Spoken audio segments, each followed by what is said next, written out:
Les eurodéputés sont-ils achetés par les lobbies? Ne servent-ils à rien? Voici l'absentéisme des eurodéputés au Parlement lors des votes. Leur taux de présence varie de 42% pour les moins motivés d'entre eux à plus de 99%. 30% ont une activité salariée en plus de leur mandat, ce qui peut poser des problèmes de conflit d'intérêts et de présence. Avocats, entrepreneurs, mais aussi des fonctions plus floues comme consultants ou freelance.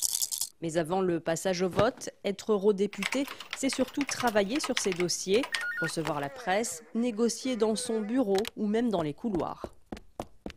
Les eurodéputés n'ont-ils aucun pouvoir ?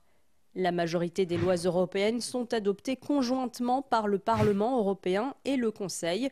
Et depuis 2009, les députés votent le budget européen. Ils sont élus au suffrage universel direct depuis 1979, c'était il y a tout juste 40 ans.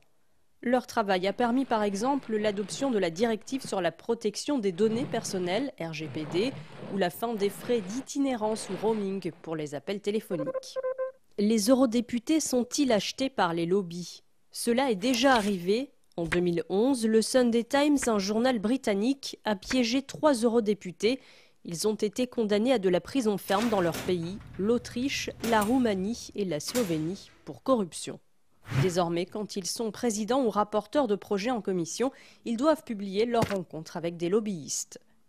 Combien gagnent les eurodéputés? Un salaire de 8 611 € bruts par mois, soumis à imposition, 4 416 € par mois appelés indemnité de frais généraux. L'ONG Transparency International dénonce cette enveloppe car les eurodéputés n'ont aucune obligation de justifier leurs dépenses. Une enveloppe mensuelle de 24 526 € pour pouvoir embaucher jusqu'à 3 assistants parlementaires, ce qui a donné lieu à des enquêtes pour emploi fictif.